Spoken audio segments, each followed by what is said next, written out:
What are your favorite childhood memories? For Kathy Jentz, those memories include summers with her grandparents on a German allotment farm and working the family farm stand in Indiana. And just wait till you hear where she's gone from there.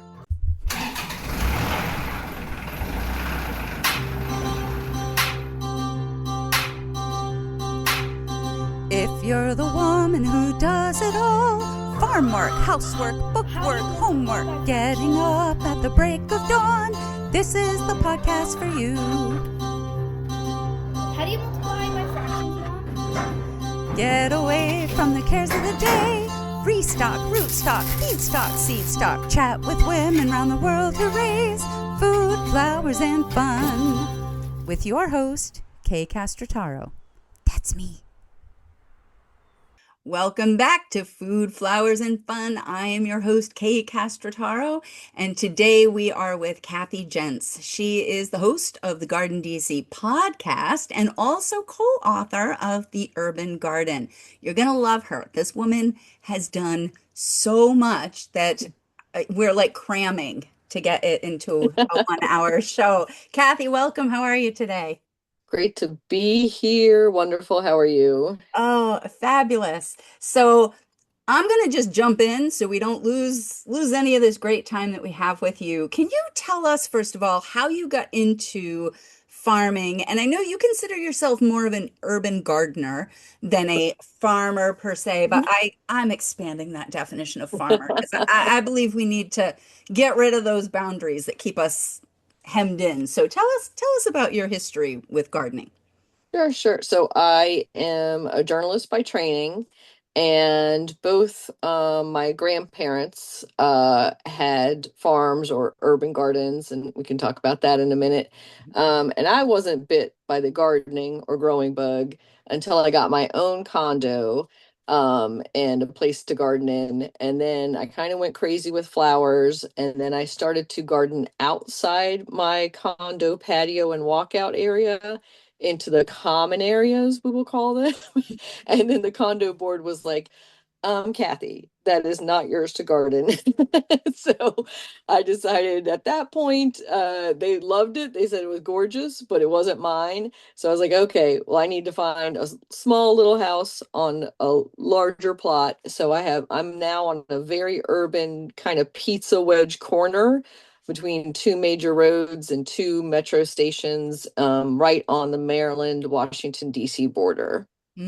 Okay. But your history, you actually started in Germany. So you Mhm. have like a different perspective on communal gardening, I think, than a lot of Americans, because Yeah, Americans tend to be very individualistic and the European system not so much. It's got a different correct. flavor.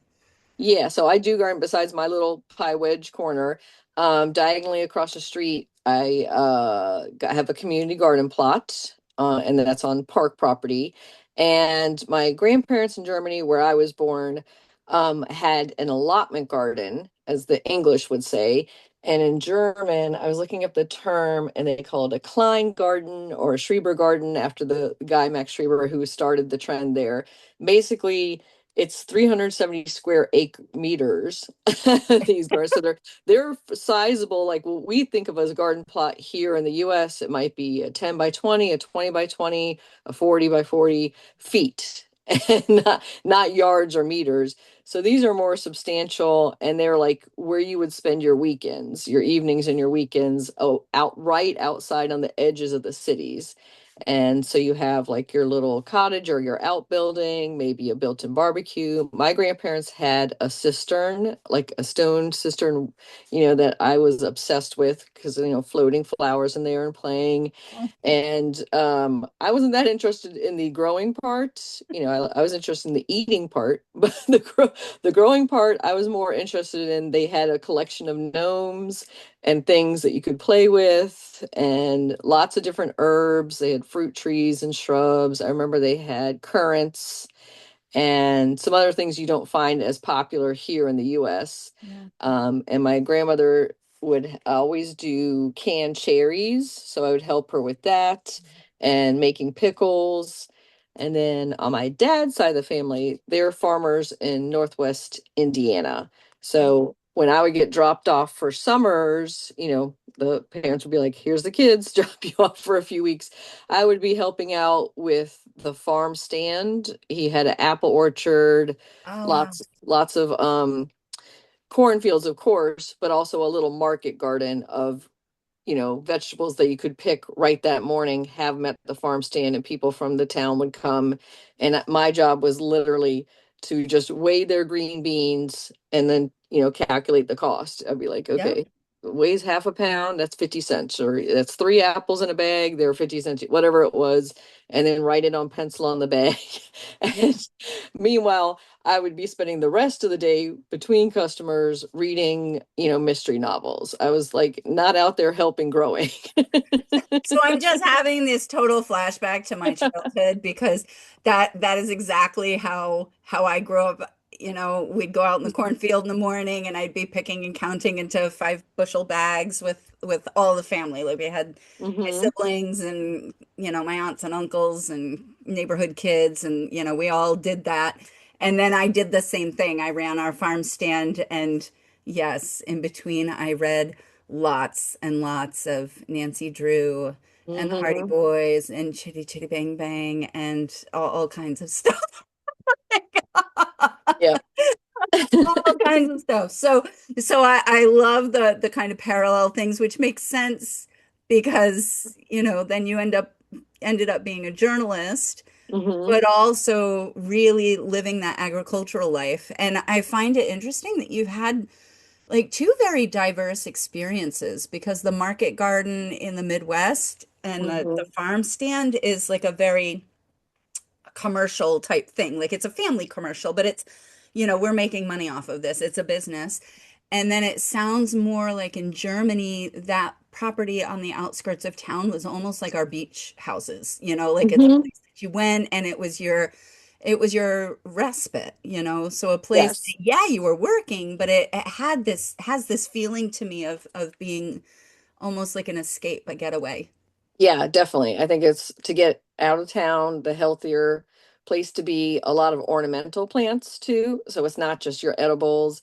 And I did just have a flashback to a memory of my German grandmother had this little tiny notebook in a drawer, and like I'd see her writing in pencil in it, and I was like, what is she writing? And I asked her, and she was writing what she grew and harvested. So say it was 10 cucumbers, Yeah. and then she would go to the grocery store and she would see 10 cucumbers cost $6 or whatever it was, obviously in German money, in Yep, marks yep, at that from time. Marx, yeah. So she was keeping track of how much she grew and how much she saved.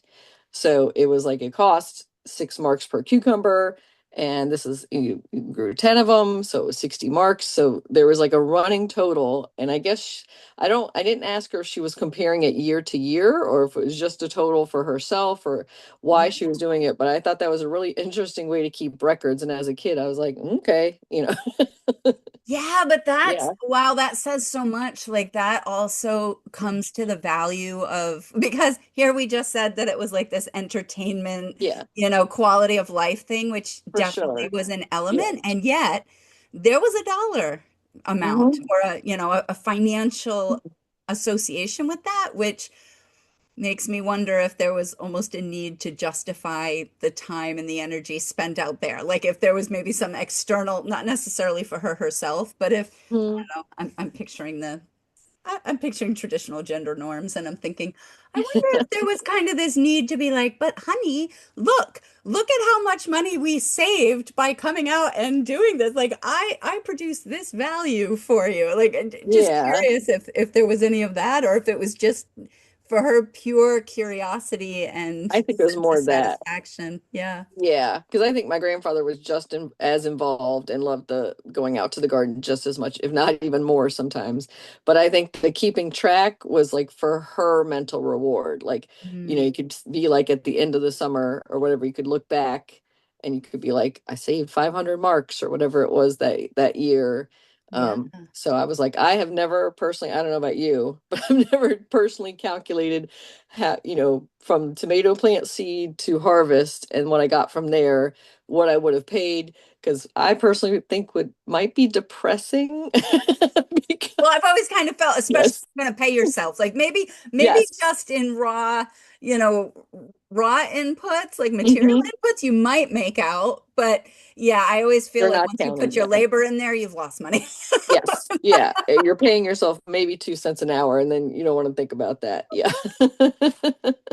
But there is also we farmer types, we also do not count our labor as a commodity. Like this is something I work with my clients a lot to say, no, you must be paying yourself. Like your labor is worth something, and we need to make sure that you are counting that in the cost benefit analysis of whatever business you're doing. So yeah, and just because, I always love hearing about how farming is done in different parts of the world.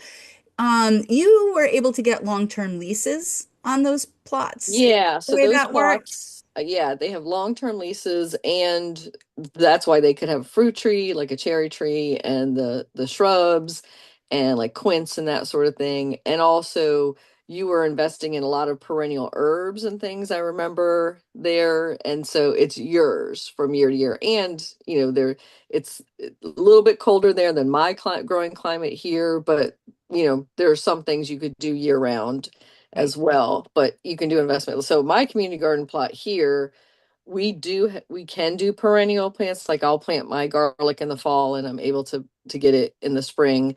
Yeah. Other community gardeners here, they tell me that they plow at the end of the season, like on November 15th or whatever it is, they plow it all under and everybody starts afresh, which I would find personally frustrating because I like some of those overwintering crops Mm. too. Yeah. Well, and I think that Yeah. one of the drawbacks to that system, and this applies to all sorts of leased arrangements for Hmm. agricultural land.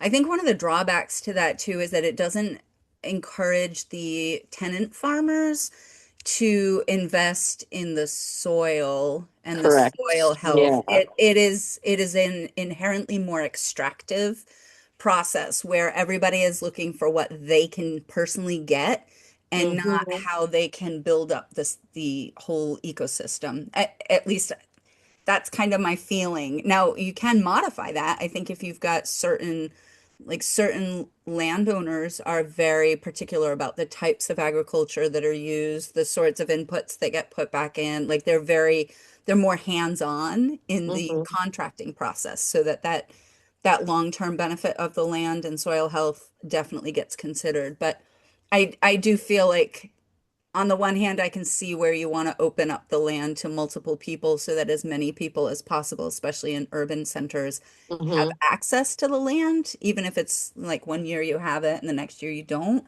But yeah, so it's a cost benefit. So let's talk about that because you've done a Yeah. lot of different forms of urban gardening. So let's kind of start with the very basic urban garden, which you mentioned is like your patio gardens. Yeah. So I remember there was this one woman I met, oh gosh, 1,000 years ago now in a former life, but she brought pictures of her patio garden and she lived in an apartment and she had a tiny little patio. Like it was not a very big patio at all. And she had hanging pots everywhere. And this woman had the most amazing variety of different types of peppers and tomatoes and squash and cucumbers and they strawberries. I mean, they were growing just anything she could grow in a pot was growing in a pot. And I had Hmm. no idea how much you could grow in such a very small amount of dirt and space.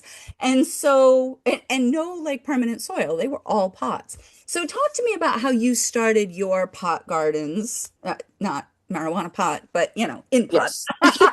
Containers. Yeah. Sometimes I'll Containers, say, that's such a better I words. know. Sometimes I'll say, "Oh, I'm gonna go buy 5 pots," and somebody will think a cooking pot. They're used to the cooking term pot, but we call them pots. But yes, container gardening or containers is makes it a little more clear for people. But yeah, so in my book that I co-wrote, The Urban Garden with Terry Spate, we both was kind of similar beginnings, in that we love container gardening, and so with my original, south facing, just by chance, thank goodness, condo patio, I was able to grow a ton in pot in containers, window boxes, stacking them out, and Mm, then anything you can go vertical. We talk about that a lot in the book. And started out with, your regular dime store, well, you could get back there that back then, thin plastic pots. I've since then graduated to what I really like are these double wall insulated, plastic is kind of like extruded plastic, mm, because it gives you a little bit of insulation between the layers. It's not just one thin layer that yeah. cracks and breaks super easy. The other thing I grow in most now are root pouch type, Oh, the yeah. kind of the felted materials. So Root Pouch is just one of the many companies that make them, but they're kind of like that thick felted, fabric. And what's great about them is you dump out the soil and the plant and compost it at the end of the season, fold it, stick it under a bed or in a closet. Like, so all your containers can just be folded flat, washed, and then reused again for next year. And if you have like a small balcony garden or a rooftop garden, that makes it so much easier for people to just have multiple containers using those Yeah. fabric pots. Yeah, and how long do they last? Because I'm hearing felted and I'm thinking biodegradable. Yes. So Yeah. how many seasons would you think you'd So get out of a typical one? I mean, I know things. yeah, they say 3 to 5, and that's counting and washing it at the end of the season. Do I wash mine every year? No. I'm I'm like a lot of, people busy. I'm gonna say busy instead of lazy. Yeah, no, no, Um, not lazy. We're not lazy. We are yes, focused on other things. That's in my yes. circle. We are Uh, focused on other things. Correct. But if I was growing, say, cherry tomatoes in it and the cherry tomato had a disease issue, you better believe I'm washing it and Yeah. sanitizing it. So I would say 3 to 5 years minimum. I've had this very large potato one for specifically growing potatoes in a bag. And that's, I think, 8 or 10 years now I've been using it. So it's basically Wow. a large, like 2 foot wide by 3 foot high cylinder. And then it has, I always describe it as like the old fashioned long john bottoms, Yeah. where, so it has like a Velcro window at the Oh, bottom yeah. where that's where you reach in and you get the potatoes out. But then at the end of the season, you can just dump the whole bag and harvest whatever potatoes are in there.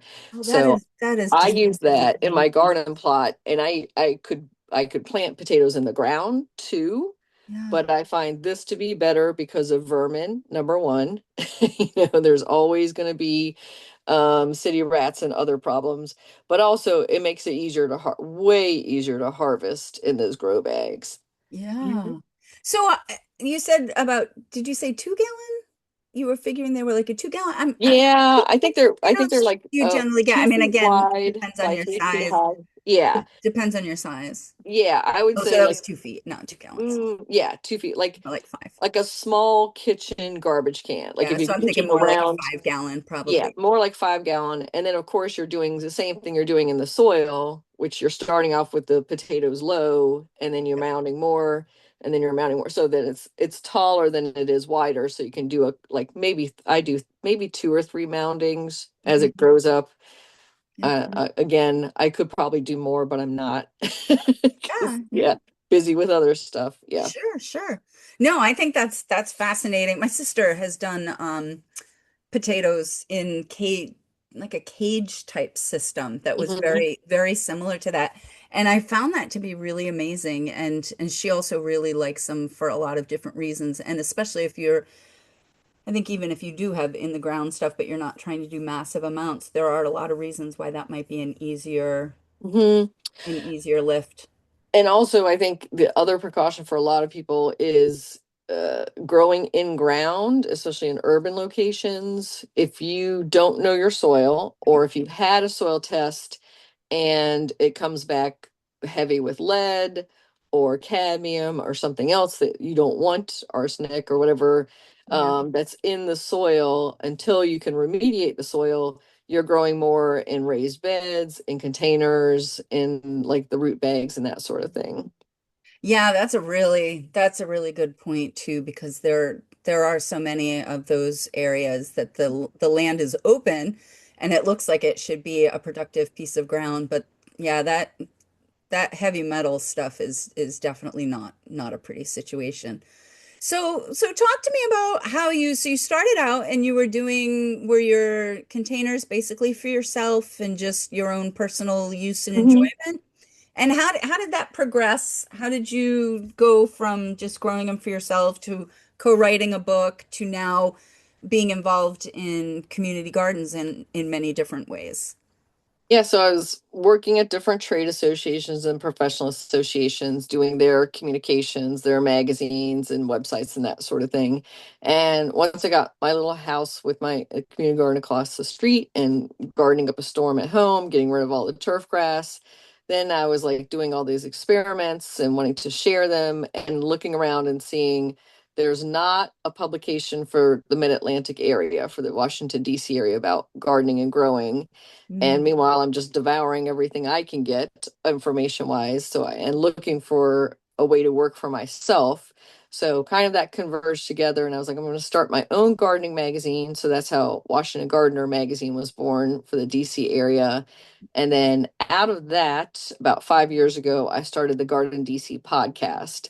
And that's more for the greater Mid Atlantic, but although we have listeners worldwide, like I'm sure you do, there's yep. people all over interested in growing and learning gardening. And so every week on that podcast, I'm interviewing an expert on a different aspect of gardening Yep. or a different plant family. So it might be all about dogwood trees or all about best tomato growing tips. Yep. So depends on the expert I'm interviewing and the topic, but I try to keep it really seasonal. Same thing with the magazine. I'm trying to keep it very much, this is what you can do immediately now in the garden. Right. Oh, that's fabulous because I think that is a tough thing for any publication, but I think podcasts as well. You know, on the one hand, it's evergreen material. You know, Hmm. it's not like the information isn't valuable out of season, and at the same time, it is really nice to be able to have something that is, you know, very focused on I can apply this right now. Yeah, that's amazing. So talk to me about what it's like because you have both been involved in community gardens as a gardener, but also kind of as a facilitator of community gardens, correct? Yeah, so I've helped start community gardens. I've given talks to community gardens, and also when there's a startup in the area, there's different, as I said, there's different types of community gardens. There's a association for community gardens that has really good guidelines, Hmm. but each community garden really has to figure out their own rules for themselves. So there's lots of rules about in ours, like you can't grow something over 6 feet high because then you'd be shading your neighbor's lot. And then there's other community gardens where you have a 3 foot aisle between each of you, and that doesn't matter. So you can go up higher. And then another one of our rules that we have is we can't harvest rain in our individual plots, Oh, because they don't want a mosquito issue, like people, having water sitting and then not screening it or not having, or, something happening. So, but then other community gardens I go to, every single plot has their own rain barrel. And I'm like, yay, yeah. that Well, would be that great. seems Yeah. like because Yeah. on the one hand, I'm like, oh, but there's so much good about those rain barrels, especially in an Hmm. urban environment, especially when you're talking about the issue of urban pollution, because even Hmm. like runoff and groundwater can be contaminated. So then, you know, you can have so many issues. So if you have a good system for collecting rainwater that is, you know, using proper covers and that kind of thing and already mitigating the pest Yes. issue. Yeah. And rats also like water. So Yes, there's that too. Well, we do have, how we water our plots is we have a cistern, but it's on a platform. It's not a cistern for collecting rainwater. We okay. fill up the cistern from the fire hydrant, like a half block up, and it's non-potable. So it's straight from, it's not the drinking water. Okay. So it's a lot less, it's not, it's costing a lot less and it's coming off there. But then we also have to have a giant sign that says not drinking, not potable, not drinking water. But of course, people use it to rinse their vegetables in their hands, and if it's splashed in your face, whatever. But yes, it's not for drinking, and it's just purely for the garden watering. Sure. So who do you find, like, what are some of the commonalities between people who are involved in community gardens, and what are some of the differences? I don't know if that's a good question to ask, Yeah, but I I'm think it's thinking, a good like, question.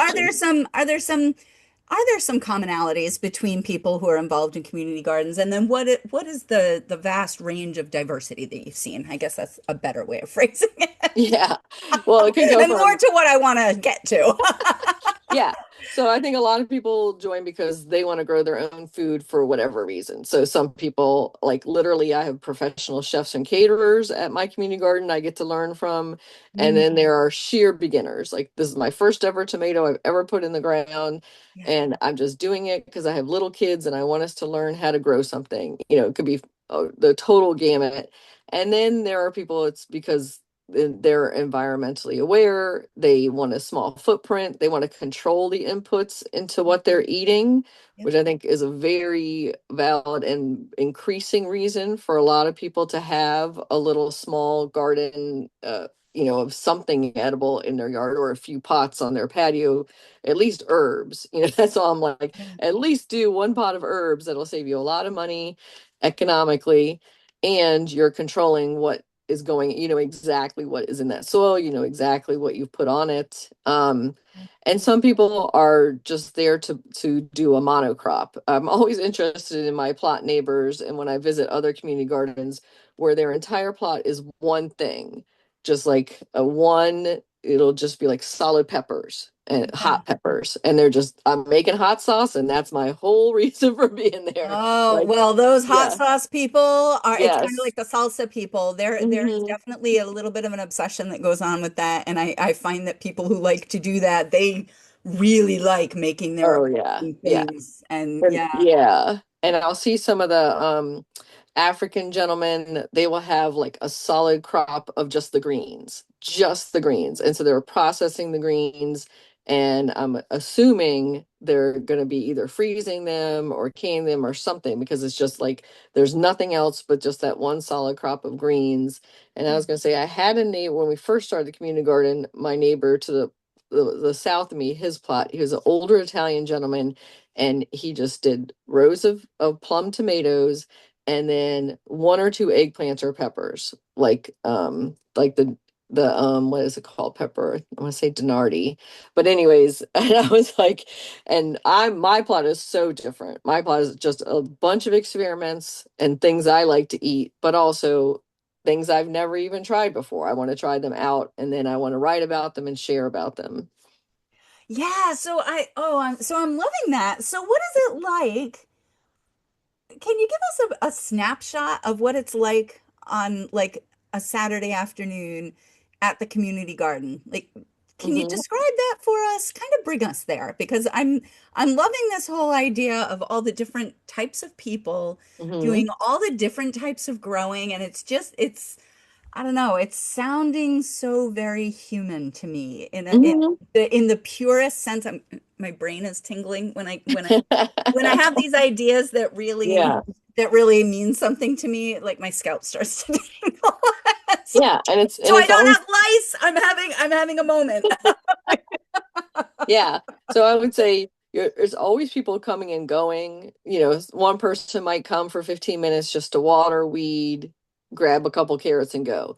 Yeah. And then other people, it's like their whole day. Like there's an older Russian lady who has a plot a couple over from me, and she's always there. She has her little stool, she has her little fig tree, and she just spends hours, and her plot is immaculate.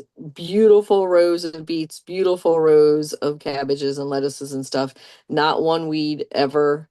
Wow. And I'm like, we are so the opposite of my plot. It's like, So, oh, but that's a yes, really interesting yeah. point. So, what is that like? Where I mean, she is like the perfect gardening neighbor, it sounds like, Hmm. because, I'm picturing her plot and I'm picturing like so clean, so disease free, so pest free. Like it just seems like she just has the meticulous and when you're saying just the opposite of your plot, I'm picturing my garden that like it gets weedy and it gets a little overgrown and the plants kind of move in and choke each other out. Hmm. And I go in there and do stuff with them, but if they go a little crazy, they go a little crazy, except for my peonies. I pull everything around the peonies because I don't want them to die. Yep. So, so what is that like neighboring in a community garden with pest pressure and different Yeah. growing approaches and pesticide usage? Talk to me about that. Yeah, so our that's why you have to establish rules and usually some type of enforcement. So either a volunteer, a couple of volunteers going around and just saying, "Hey, maybe don't do this," and enforcing that.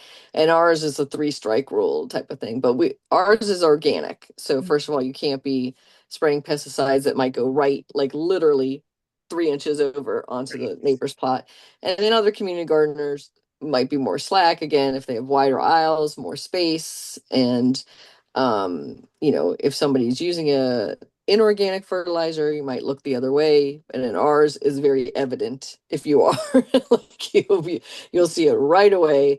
And I would say that a lot of people, that's one of the reasons why they might have signed up for this community garden because they know the rules going in and they know that their plot is also protected should their neighbor decide to like abandon it and let it go to weeds. Those weed seeds are going to come over to you, Mm, so you do want some type of enforcement or some type of rules to prevent that. right. And Absolutely. and I was going to say that life happens, somebody gets pregnant and has to have bed rest. So we have a list serve that we're all on a group list. So Yep. you can say, I'm on bed rest for the next 6 weeks. Can somebody help harvest my plot and maintain? So, people are Yeah. really, really willing to jump in and stuff. And especially if somebody's going to be gone and knows it in advance, that's easy to get together with a plot neighbor or somebody else at the garden and say, can you water my plot and make sure things aren't at least don't die? Yeah. and then Yeah. and you can harvest from it while you're at it. Yeah.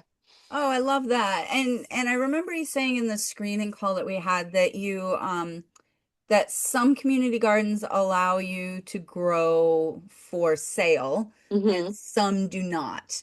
Correct. And are there, well, talk to me about how they would decide that and what might be the tipping point. As a person who has Yeah. helped set them up, when might that be an appropriate use of a community garden and when might it not? So we have a monthly gleaning where we give it to the local food bank. Mm, So everything that's harvested once a month goes to that. So any excess, you're going to donate to there. And then other community gardens might be set up expressly to grow for the food bank. So, or for a market sale or something like that. Or if it's like some of the student community gardens I've helped with, that's what they're doing is like, okay, every Thursday from 4 to 6 we have our little farm market stand, and mm, what we grow and what we don't eat goes to that little farm market stand, so they get the experience of running a market stand. And also the public loves it because who doesn't love buying their fruit and produce from bunch of kids. little kids, bunch of kids that are super eager to talk to you and tell you the recipes and how they prepared it and stuff. So there's those type of community gardens, but The lemonade most. stand Yeah, it's like keeps a up. lemonade stand or like a cookie stand. But also, if it's on government property, so there are community gardens here in DC that are on federal property, Uh, some on school property, some on like mine that's on a county park property. Those are usually going to be the more strict as far as you're not growing to sell.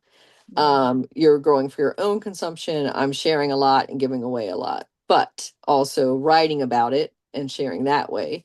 And then there are others that are on private property that are probably much more slack. So it's just somebody that has like, several acres, and they'll say, this acre is going to be divided up. I'll give it to my church members Yep. to grow food for the hungry, but they can also use it to learn how to grow and sell and be making a little bit of money for themselves too. So I've seen those systems as well. Yeah, so I love and in Rhode Island here we have City Farm. That's the oh, I was like, who is the group? So there's actually a group in Providence called City Farm, and they literally grow in the city, and it's like an incubator farm. Hmm. So, different people can come in and they can have their plots, and they're teaching them how to grow, or they're City Farm works a lot with immigrant farmers who are coming in and they have,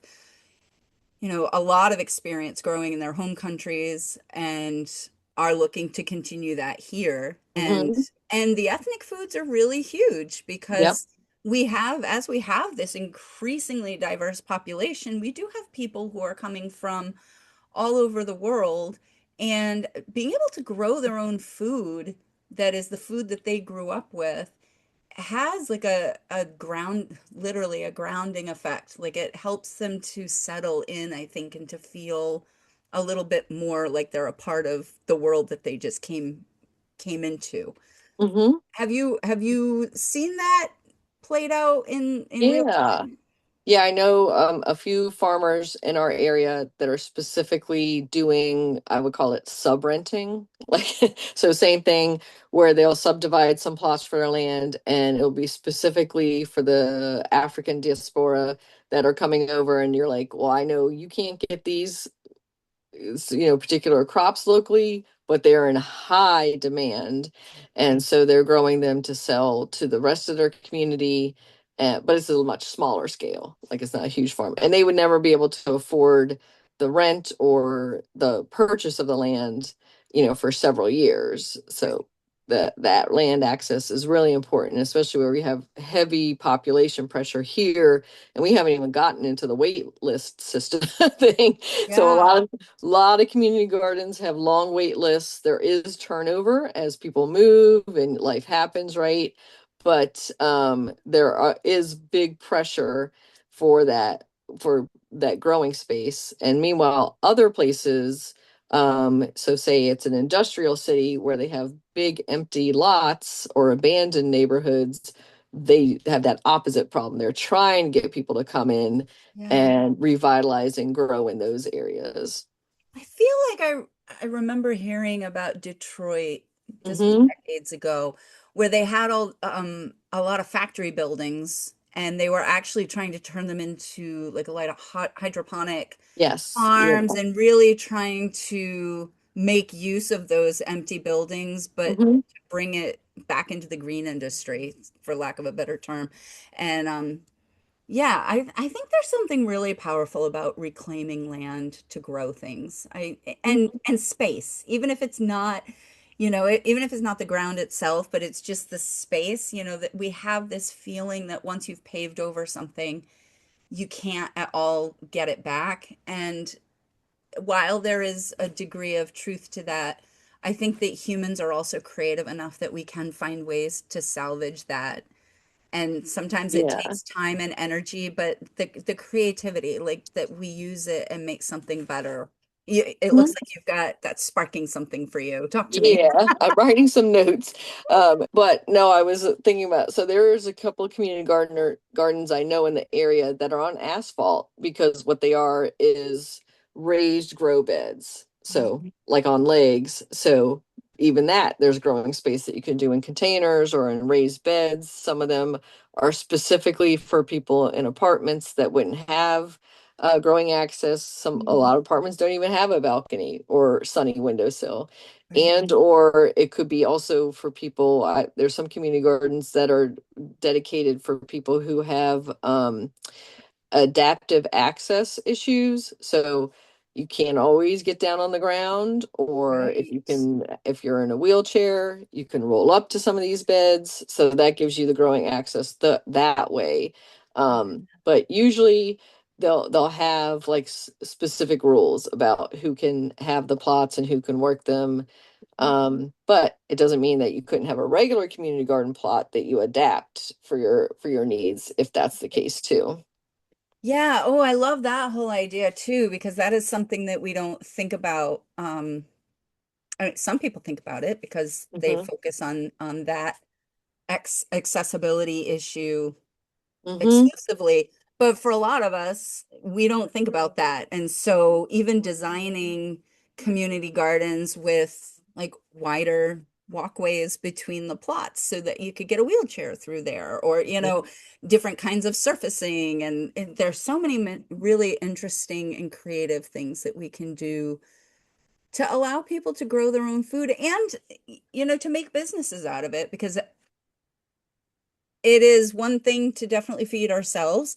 And I love that. And I love the donating it to food banks and that kind of thing, because we are only in increasing need of that kind of Hmm. support. And for those of you out there who are not familiar with the food bank foods, getting fresh produce is super, super difficult. Oh yeah. And it's Hmm. really easy to get cakes and cookies and like really high calorie, low nutritional food. Have some Hmm. experience in this area. So it's really hard though to eat healthily when you are surviving on food bank type foods. And so to Yeah. have that influx of healthy foods, especially in food deserts, I think that's a really, really important thing. So I'm loving all of this. And so let me ask you, if you were, and maybe this is not a fair question, but what are some of the questions that somebody should think about if they want to start a community garden? What are some of the maybe key issues that they would need to consider? And I'm going to look at community garden in its broadest sense. So, Hmm. maybe it's an incubator farm where you've got a bunch of different people and they're all starting their own little businesses, or Yep. maybe it's a children's garden. And I understand that all of those would have different parameters. But what are some of the key things that they might want to think about? Well, obviously, site placement where you want full sun, good drainage, water access, like that. Those are, I think, a lot of times I'll see a community garden fail because there wasn't accessible water and people have to haul their own water in, which is not fun to be carrying water. But and then look around for, like we were talking about, the different ways of community gardens, like the Community Gardening Association and their list of guidelines. But look around for, is it that you're all going to grow the same crop communally and then get a share of it and Mm. then donate the excess? Like that's one way to do a community garden. The other way is what I'm more familiar with, which is the individual plot owner. So you each have your own little plot. That's a lot less efficient, but in my opinion, a lot more fun. But that's Or like more every single, democratic yeah. in the Yeah, or fact more that people democratic. have more Yes. my I just spoke to a woman who was talking about Hmm. democratic plants and like Hmm. dahlias being democratic as opposed to roses being not so much because of licensing issues around them. And so that word just kind of is percolating in my head right now. Yeah. So some people, I've like been lectured before by some people who are like, this is an incredibly inefficient use of land, a community garden, if you think about it. So Mm, it's maybe, oh, say there's 30 plot owners on an acre and each growing our own little thing, having our own successes and failures, each separately, individually, but we're all learning from it. And then we're getting some food. It's not our, probably our main sustenance, mhm. but as opposed to all 30 of us communally gardening or farming that lot, and there, this section is going to be this crop, this section is going to be this crop. Yep. That's obviously much more efficient. And if we had to for our survival, that's the way you're going to go. But you're going to learn a lot more doing it individually and having your own plot and making your own decisions. Well, and Mhm. it does go back to the whole idea of purpose. Like I think, Mhm. I talk to farmers about this all the time about their own farm business, and that like your farm business should start with your personal sense of purpose, because Yes. Yeah. who you are and what you believe you're here to do in the world needs to be the driving force, and then you create a farm life that focuses all your energy into meeting that purpose, or the Mhm. majority of your energy towards that you're not distracted by doing things that don't make you feel like you're doing what you're meant to do in the world. And I feel like that's a really relevant point here for the community gardens. Like, what is the purpose of this particular community garden? Is it a training place for young people? Is it exposure to different types of growing practices in different Hmm. kinds of cultures? Is it, is it creating micro businesses? Is it, like, there's so many different purposes that you can use the community garden for, Hmm. and that will really drive all those other questions, like Correct. how you set it up, who's growing what. But I'm thinking about just your Hmm. place in that community garden and how much information and knowledge would be lost if you weren't doing your gardening the way that you are, because you take that information, you're trialing stuff, you're disseminating the information, you're putting it in print, you're putting it on podcasts, like you're definitely increasing people's access to knowledge on how to grow and what to grow. And I think that's hugely valuable. Hmm. And like, how amazing to have the little Russian woman sitting there and probably sharing her stories as she's talking to the African man who is there growing his stuff. And then the Italian guy is showing up and he's talking about his tomatoes and his, so like, what an amazing just sense of having the world right there in Hmm. front of you. Like, you get to know all these different cultures and worldviews without ever leaving your backyard. Like, what an amazing thing that is. Exactly. And I was going to say, one of the things that I do harvest, so to speak, are seeds. So I'm a big believer in seed collecting. I started National Seed Swap Day because I'm a big promoter of seed swaps and seed exchanges, which is another thing that's going to happen just almost naturally with any community garden or urban and small space gardening. Is you walk by somebody who's out there growing, and you're going to say, can I have some seeds from that when it's ready, or Yeah. now? Like if you're looking at their bed, cut flowers, all zinnias, you're going to be like, ooh, when I like, don't have that zinnia. yes, Can I I? don't have that zinnia. Can I? What are you going to do with some of those seeds in a couple months? And you're like, oh, I have thousands. But yes. So yeah, that's one of the things that comes about naturally too, is you're going to be saving seeds, you're going to be sharing seeds. And by that, you're propagating the best of the best, I hope. That's not sharing the worst seeds, but the best of what you're growing. Yes. Well, there is also that danger when you're working with amateurs, but I think you Yes. find that amateur is a very Hmm. deceptive term as well, because oftentimes people may not have like official training, but their Hmm. wealth of experience makes them like Oh yeah. Yeah. so valuable. I And run that's into why that somebody. education of like life experience is huge. Correct. Yeah. And I'm always amazed, like I'll meet somebody who says they're a beginning gardener or a beginning farmer, but when I start to talk to them, they're like, "Oh, I have 10 different types of hops, vines, and I've been experimenting with this." I'm like, "Yeah, you might not be growing a vegetable patch and doing this and that, but you're heavily into this one little narrow thing that nobody else is doing." So, very Yeah. interesting. And our own perceptions, like how Mhm. we perceive our own expertise, which is a whole nother conversation.